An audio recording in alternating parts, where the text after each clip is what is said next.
की लक्ष्मण हाके हे सुपारी बांधर आहेत, छत्रपती शिवाजी महाराजांच्या स्मारकाला विरोध केला तर कपडे काढून मारू, काय सांगा? हे बघा, आमचा छत्रपती शिवाजी महाराजांच्या स्मारकाला पुतळ्याला विरोध असण्याचं कुठलंही कारण नाही.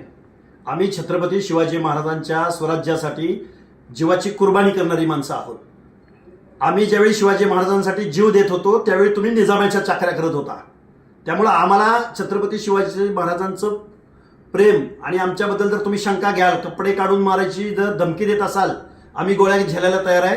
पण आमच्या धनगर समाजाच्या तीर्थक्षेत्राची जी विटंबना तुम्ही केलेली आहे, जी दगडफेक केलेली आहे, जो खेळोबा मंदिराच्या प्रवेशद्वारामध्ये जो छत्रपती शिवरायांचा पुतळा बसवलाय, नक्की तुम्हाला साध्य काय करायचंय? तुम्हाला जागा इतर कुठली भेटली नाही. आणि कुठले ग्रामस्थ तिथं आम्ही राहतो 70% धनगर समाजाच्या गावामध्ये.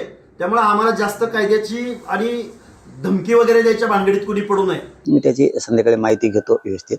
परंतु माझं सगळ्यांना आग्रहाचे विनंती आहे, मराठा असो किंवा धनगर असो, तुम्ही शांततेनं घ्या. आपण बसून त्याच्यावरती काय विषय त्याच्यावरती तोडगा नक्की काढू. कारण आपण मराठा समाजाने धनगर समाजाने आपल्याला कोणी तोडण्याचा प्रयत्न करतंय का, असा काही डाव असू शकतो का या माध्यमातून, याच्यावर सुद्धा बारकाईनं लक्ष ठेवलं पाहिजे.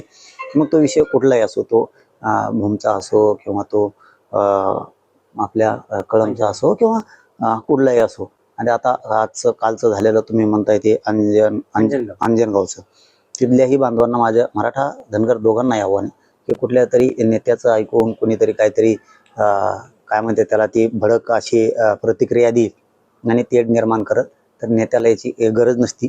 ते हमेशाच इकडं तिकडं पळत असते, बोंबलतच, त्याला ती सवयच असते नासक्यापणाची. इकडं जाय, तिकडं उलशी खाय, इकडं उलशी खाय, त्याला ती सवय असते. धनगर बांधवांनी मराठा बांधवांनी समजून घ्या आणि शांतता ठेवा दोघांनीही. आपण त्याच्यात काय विषय ते बसून शांततेत त्याचा तोडगा नक्की काढू. मी आज संध्याकाळी त्याची पूर्ण माहिती घेतोय, विषय काय, शांततेत तोडगा निघल. धनगर बांधवांनी विश्वास ठेवा आणि मराठ्यांनी विश्वास ठेवा. फक्त शांततेत घ्या, वाद होईल अशा ठिकाणी किमान आपण शांततेने घेतलं पाहिजे. आपण त्या गावासाठी दौरा वगैरे करणार असं काही ठरलंय का? नाही, तसं ठरलं नाहीये. परंतु मी आज संध्याकाळी पूर्ण माहिती घेतो त्याची, की काय काय घडलंय काय. मी सकाळी माहिती घेणार होतो, परंतु अचानक ही फोन आल्यामुळं इकडं अंत्यसंस्काराला यायला लागलं. मी आज संध्याकाळी पूर्ण माहिती घेतो. पण माझं हात जोडून आव्हान आहे धनगरांना पण, मराठ्यांना पण, दलित मुस्लिमांना पण, शांततेत राहावा. आपण बसून बोलून घेऊन तोडगा काढून व्यवस्थित सगळं पार पाडूयात. कुणीतरी येईल, एखादी बजबजपुरी वळवळ करून माघारी जाईन पुन्हा, आणि विनाकारण वादंग निर्माण करत. सामान्य मराठ्यांनी, सामान्य धनगरांनी समजून घ्या. शांततेत ते सगळं समजून घेऊन 100% आपण त्याच्यावरती तोडगा काढू. मराठ्यांनी समजून घ्या शांततेत, आणि धनगरांनी समजून घ्या. याच्या आडून कोणाचे काही डाव आहेत का काय, ते मात्र यशस्वी कोणी होऊ देऊ नका. आणि असण्याची दाट शक्यता, या पुतळ्याच्या माध्यमातून तेढ निर्माण करायचा असाही दाट शक्यता असती.